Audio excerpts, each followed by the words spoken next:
Let's take a look at wrestling scene. I wasn't going to show these because, for one, it's in the 80s, and two, I don't have them all. I don't have them complete. So, I mean, I have most. I kind of stopped as the years progressed higher in the 80s. But I can show what I have. I think I have the first 30 of wrestling scene. I'll also show some Ringside and All Stars, which they were also like the sister magazine to Wrestling Scene. That came out in the early 80s. Issue number 1 came out, let's see, August 1982. That was issue number 1 with Backlund and Snuka. Issue 2. The dates aren't on the front of these.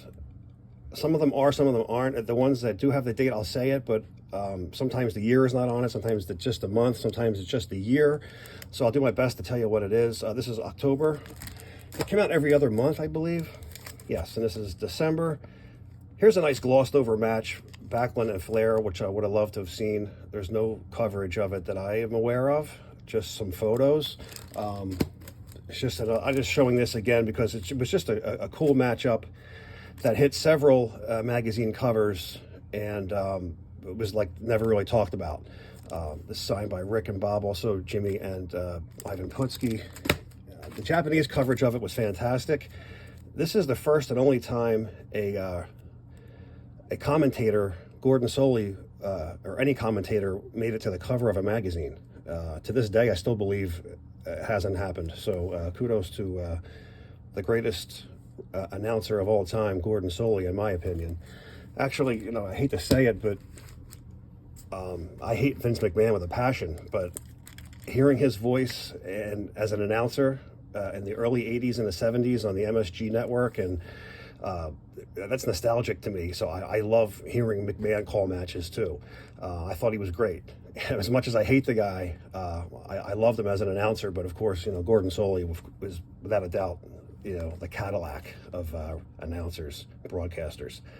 Okay, issue number 4, Ray Stevens and Jimmy Snuka. Man, this was huge story on the schoolyard the following Monday after this aired. Man, I would never forget the amount of blood on the ground when Ray Stevens pile drived Snuka, and yes, he was bloody, and I remember it being just an extreme bloody mess. Of course, there was no VHS or DVR or anything like that back then. So later on through in the years, I ended up getting the match on VHS, and what I thought was blood at the time, which it was blood. If you watch closely, one of the fans throws a giant cup of soda and hits Stevens in the back of the shoulder with it, and it splatters all over the ground. And it looked like, and it blended in with the blood, and it looked like it was blood. So in our minds as kids, we just remember all that liquid on the ground. We thought that was Snuka's blood, and we're like, oh my God, the guy's gonna die. I mean, it blended in perfectly, and if you didn't look closely, and of course there's no way to rewind it back then, it looked like Snuka was, you know, bleeding to death. This is issue number 5, Snuka, and this match is on YouTube. It's about a 30-second match of him getting his revenge, Captain Lou. I also got the program to that match. I think that's the match that you see a serious blade job. That Captain Lou just does it right in front of the camera. No shame whatsoever. Next issue would be May, issue number 6. August. Wrestling Scene was known for fantastic bloody covers. What I didn't really like about the Wrestling Scene, it was just the focus of the magazine was, I shouldn't say the focus, like the pictures were underexposed, some were overexposed, some were too light, too dark. In other words, the magazines were on the side spines, always ripped out of the staple, and it was always like a second-rate magazine compared to the Stanley Weston issues. That being said, as I got older, I learned to love these issues because it covered territories that nobody ever did. They were in Puerto Rico a lot of Florida Championship Wrestling was covered. They covered the Japanese territories out west in Portland and Midwest, places that the other companies didn't go, smaller arenas, and they've always had great bloody covers on the cover of Wrestling Scene. So later on, I learned to love this magazine and appreciate it much more. We are in January 84 now. Let's shut up and start showing you. Okay, this is February, so it looks like every month right now. February, March. There's no April, there's a May, so they are going to skip. For some reason, they got a couple. These are all numbered inside. There's by volume and by number, so that's how you know how many issues there were. Later on, they put the number inside on the corner here, like inside the G or right on the side. This is July's next issue, August, September, really small up here. It's a good shot of Bruiser Brody.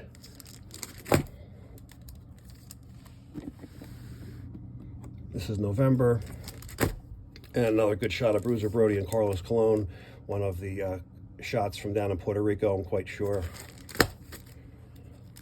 Good early shot of the Road Warriors with Tommy Rich, most likely with Jerry Lawler as the tag partner. We are in April. And you can see now really small here, it says number 22. Number 23 on the next one, right inside that G where the numbers start to go, so you can follow in line. So this is number 23, Harley Race. This is when Harley took the title back from Flair for the 7th time. September, it's also number 25. 26. Magnum TA, Abdul the Butcher, number 27. This is the drastic change to the font on the top, and just making sure this is not numbered, but I do have it numbered on the back. So number 28, February, another Puerto Rico shot, barbed wire match with the Sheep Herders, not the Bushwhackers. Another good bloody shot for April, Dusty and Flair. Real good bloody shot. Number 30. Like I said, I don't have all these. I have most, the first 30 or so. I think I'm coming to the end of my wrestling scene because I just, like, at this point, lost interest. Not for any other reason other than just not wanting them. Trying to find a number 31.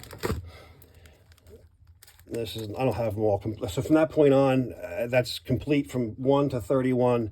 This is skips ahead to number 33. This was a Texas match from Brody and Freebird. Barbed wire match too, by the way. This is number 36. Abdullah and Carlos, who were on inside and on a ton of these wrestling scenes. Tony Atlas and Abdullah, number 39. Hulk Hogan on number 40. Abdullah and Colon, classic shot, getting the object in the eye, number 44. Sheep Herders and the Fantastics in a barbed wire match from the UWF. This was my first exposure to the UWF in the Northeast. This was one of the first matches to air on television up here and was instantly hooked. We had Mid-South, Bill Watts' Mid-South early, and then we didn't, and then we lost it for a number of years, and it came back as the UWF, and loved the UWF. Number 49, I think this is my last one. This is Carlos Colon versus Hercules, getting a flame, the fire match, get a flame right in the face. What a great shot. And that's it for my wrestling scene, sorry to say, but you got just of a good handle of the start to all the way through to the first 31 issues. This is Ringside. This is another one of the publications from Wrestling Scene, and this is issue number 1 with Hogan and Putski on the cover. This is on the rarer side, hard to find. Issue number 2 also kind of hard to find, especially in good condition. These were made a lot better. The spines were made a lot better. The sides were a lot thicker here, and they held up a lot better. But Ringside didn't have matches, too many blood matches. And then, like All Stars, they try to have most of theirs with posed covers rather than any matches. But there's a few. But there's a lot less blood on the Ringside issues compared to Wrestling Scene. And I have, like I said, I think the first 20 of these. This is January. Here comes Jimi Hendrix. Beat it, bud. Other side, pal. This is March. May. I'm not sure what. This is number 7. So we're number 7 in order if you're following along. This is a good bloody shot. I'm surprised it didn't go to Wrestling Scene. Maybe one of the few bloody shots on Ringside. This is July, issue number 8. One Man Gang of Mike Rotunda, however you want to say it. September. This is when Kerry takes the title from Ric Flair. Steamboat Flair match for number 10. Number 11, back in Texas again, Gino Hernandez and Von Erich. Bloody Roddy Piper in a dog collar. This is from, what was the name of that show? I can't remember. AWA. I can't remember. It's escaping me. It wasn't. Oh man, it took place up in the Northeast. I forget the name of that event. Slaughter and Flair. I believe this Slaughter and Flair match and this match with Martel and Garvin were on the same night. Oh God, what was the name of that event? Can't remember. Number 15, 16, rare WWF shot. You notice the WWF shots were few and far between because the WWF banned any photography to be taken at ringside, and most of the coverage came from AWA and NWA unless they were able to sneak in and get a shot because they had their own magazine company, which was just a propaganda machine is all that was. It wasn't really a magazine, a wrestling magazine. Number 19, and that's it. This is number 25. So I have the first 19 of Ringside, and these are just some random issues of Ringside. Number 28, number 31, number 38, Tully and Dusty. And I have even less of the All-Stars. This is issue number 1, Wrestling All-Stars, signed by Rick. Issue number 2. I think I have the first 10. 3, 4, 5. It's the first shot of a woman on the cover when she was the fallen angel. What we got here? Issue number 6. Issue 7. Like I said, these are more posed covers.